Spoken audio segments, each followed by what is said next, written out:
코로나19 신규 확진자가 빠르게 늘어나고 있습니다.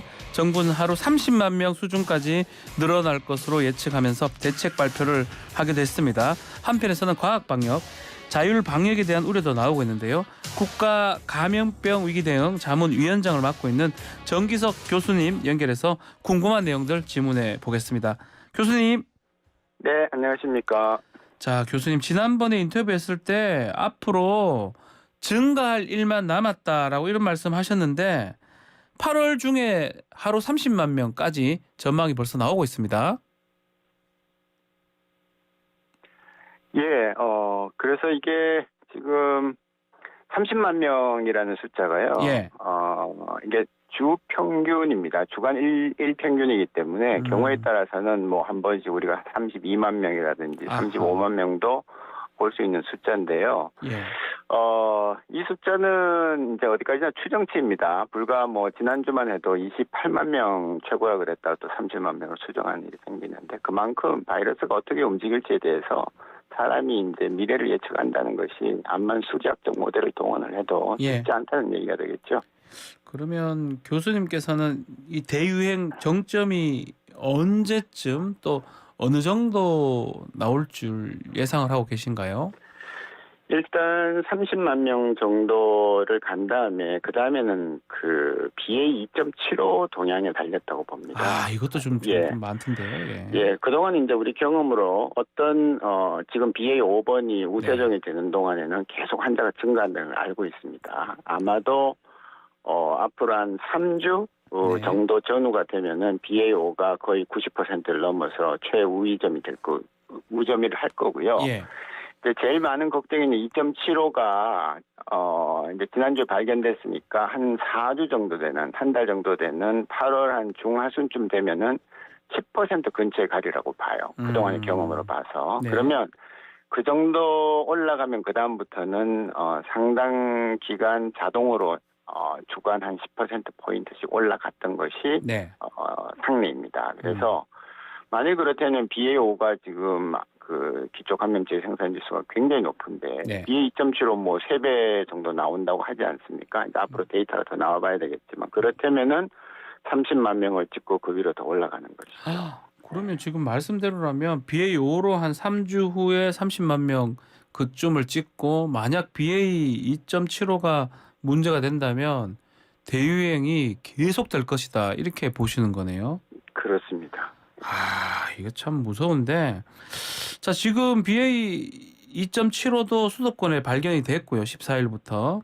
그렇죠. 예. 이분이 해당 확진자 이분이 해외여행 이력이 없는 거 봤을 땐 벌써 지역사회 감염된 거 아니냐 이런 얘기도 있더라고요. 어떻게 보십니까?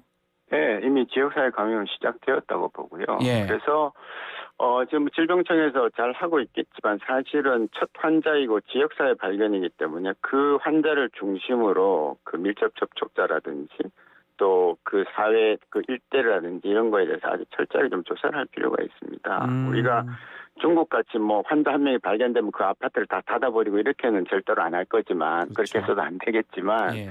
첫 환자를 잘 발견해서 원인을 규명하면은 과연 그 범위가 어떻게 될는지 또 요 행위도 그 지역에서만 몇 명이 좀 있었다면 딱 그분들을 찾아내서 격리를 한다면은 퍼지는 속도를 그만큼 늦출 수 있는 거거든요. 어차피 네. 퍼지는 속도를 퍼지는 걸 막을 수는 없습니다. 그동안 우리 경험으로. 근데 네. 속도만 늦춰준다면 우리는 준비할 기간이 있고 환자가 똑같이 발생을 하더라도 예를 들어 100만 명이 예를 들어서 예를 한 달 동안에 뭐 한 일주일 동안 발생한다 치더라도 예. 하루에 100만 명 발생하고 한 명도 발생 안 하는 날하고 그래도 꾸준히 일정하게 발생하는 거하고는 우리가 대응하는 게 다르거든요. 후자가 그래서 낫겠네요.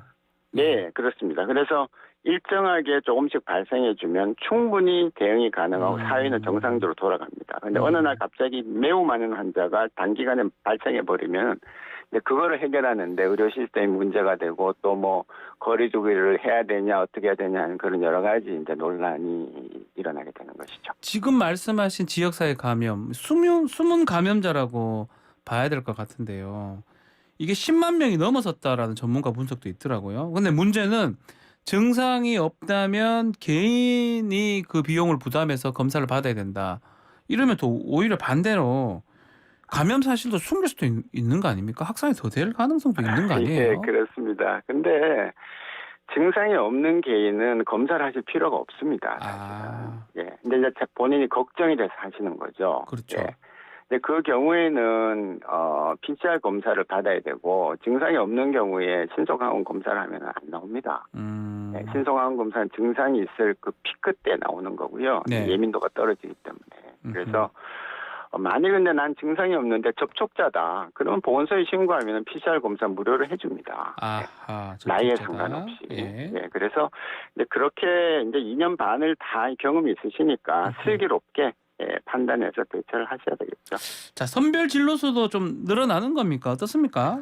예, 뭐 다행히 지금 선별진료소가 네. 보건소의 운영 시간도 이제 뭐 밤까지 하고 주말 휴일 하고요. 예. 그다음에 지금이 아직까지 4곳인데 뭐 수도권 55개, 비수도권 15개에서 이런 개 정도로 만들기 때문에 네. 특히 이제 이렇게 해놓으면은 고위험군은 언제든지 가서 PCR 검사 받을 수 있고 또 아까 말씀하시던 거 약간 뭐 증상이 없어도 불안한 분들도 임시선별검사소를 이용할 수 있을 겁니다. 병상 추가 확보했다 뭐 이런 행정명령이 내려졌더라고요. 예, 저 참 행정명령이란 말을 제가 병원에서 뭐 평생 근무한다는 벌써 별로 마땅치는 않습니다만 예, 이게 예. 왜 이렇게 되냐면은 뭐 국립병원, 도립병원, 시립의료원 이런 데는 말 잘 들을 것 같죠. 근데 이거 잘 안 듣습니다. 뭐 잘안 이런저런 듣습니까? 핑계로. 예. 예. 그리고 이제 재원이 그 공공에서 나오긴 하지만 각자 또 지금 각자 이제 그 독립 채산을 하기 때문에 그래서 이제 행정명령을 내릴 수밖에 없고요. 네.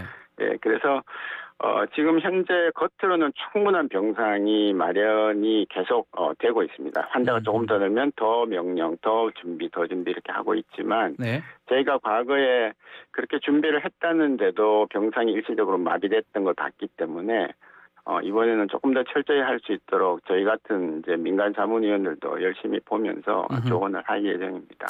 근데 현장에서 그 얘기를 하긴 하더라고요.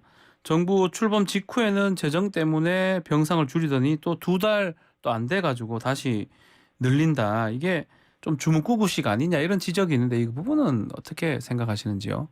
이게 주먹구구가 아니라 이게 철저한 계산해서 하는 겁니다. 계산대로 하는 그리고 겁니까? 예. 병상이라는 것이요. 예. 좀 중소병원은 병상이 늘 비어 있으면 어느 정도 비어 있습니다만은 대형 병원 이제 국민들이 선호하는 대형 병원 이런 데는 병상이 항상 가득 차지 않습니까? 예.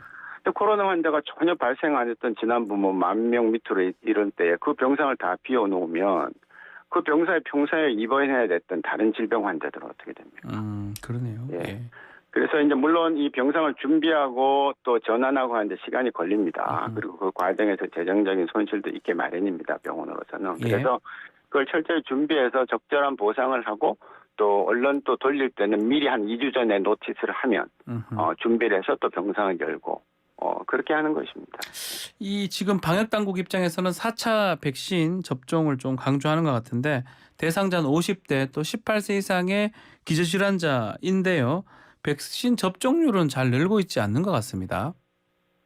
예, 이게 이제 그 감염을 예방할 수 있는 확률이 높지 않다는 거는 이제 우리 다 알고 있거든요. 예. 그래서 그 우리나라 질병청 통계에 의하면은 기저질환자 또 60세 이상 그 일반 국민들에서 감염을 예방할 수 있는 것은 20%밖에 안 돼요. 그 얘기는 뭔가 하면은 나이 든 사람들이 4차 백신을 맞아도 네. 3차만 맞은 사람은 예를 들어서 100명이 걸린다 그러면 4차를 맞았는데 80명이 걸리는 거예요. 80명 걸릴 수밖에 없다. 예.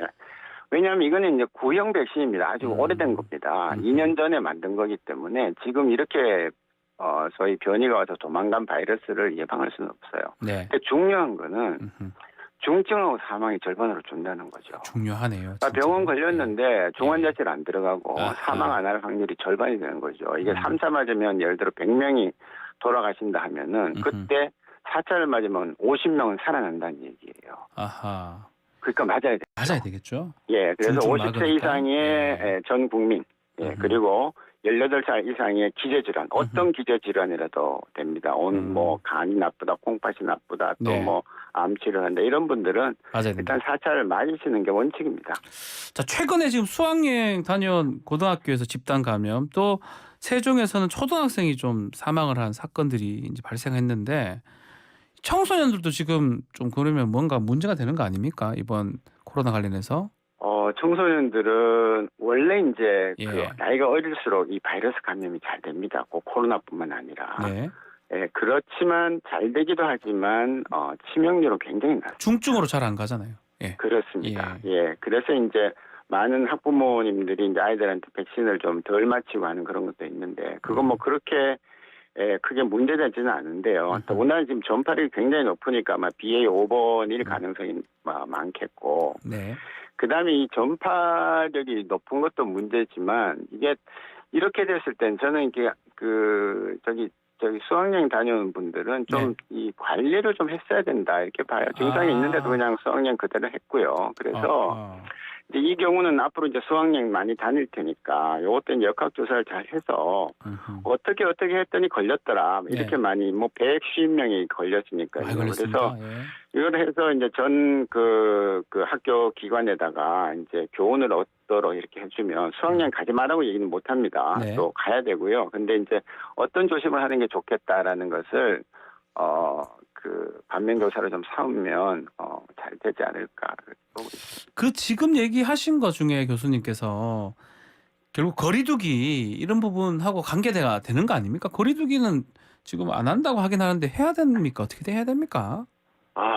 그 거리두기 저희 이제 많이 경험했지 않습니까? 이제 식당 문 9시에 닫고 4명까지만 인원 만나고 제한했고 가족들도 5명 이상 못 만나고 그 형제 많은 사람들은 한 번도 못 만나게 돼 있죠. 가능하다고 보십니까? 앞으로도? 뭐 가능 안 하지만 이게 필요하다면 또 해야 되는 거 아닌가 생각도 들고요. 그래서 저희가 이제 자문을 할 때 거리두기는 분명히 효과가 있습니다. 효과는 있다. 마지막으로 해야 되는 일이고요. 지금 저희가 거리두기에 방점을 두지 않는 이유는 예전에는 백신도 제대로 못 맞았고 그다음에 치료약이 없었어요. 그러니까 거리두기 빼놓고는 할 일이 없었습니다. 할 수 있는 것이 마스크 쓰고 손 씻고 거리두기 하는 거죠. 그러면 바이러스는 혼자는 돌아다니지 않으니까요. 근데 지금은 아마 국민 절반이 한 번은 다 알아셨어요. 우리 한 1,800만 나오지만 사실은 숨어있는 부증상 환자를 포함하면 2,500만 넘는다고 보고 있습니다. 그리고 백신도 뭐 굉장히 열심히 맞아주셨기 때문에 정도의 차이는 있을지언정 어느 정도 면역을 가진 분들이 굉장히 많은 거죠. 그런데 굳이 이 생활을 제한을 하고 특히 지금 경제가 계속 갈수록 지금 전 세계적으로 나쁜데 이거 조금이라도 벌어야 되는 사람들 못 벌게 하고 이렇게 하는 것은 의학적으로 옳지 않고 사회과학적으로도 그렇게 옳은 일은 아니라고 보는 것이죠. 경제 문제 고려하지 않을 수 없다 이 말씀이시네요. 네. 자 그러면 요거 해외 유입자 확진자 있잖아요. 400명대가 하는데 해외 입국자 관리를 좀 강화할 필요성은 있을까요? 어떻게 보십니까? 그거는 해야 됩니다. 특히 이제 어느 특정 지역에서 우리가 이제 그 질병청에서 위험 국가라고 부르는데요. 특히 뭐 많이 예를 들어 인도에서 지금 2.75가 많다 그러면 인도에서 입국자 또 인도 경유 입국자에 대해서는 관리를 하는 등 이제 이거는 방역 중에서도 검역 담당 팀들이 따로 있습니다. 그리고 전국에 검역소가 다 산재해 있기 때문에 거기에서 철저히 좀 관리를 하는 게 필요하고요. 지금은 이제 그 공항 현장에서도 PCR 검사를 즉시 시행해주고 하는 거 이런 거는 진짜 우리나라만 갖고 있는 대단한 시스템이죠.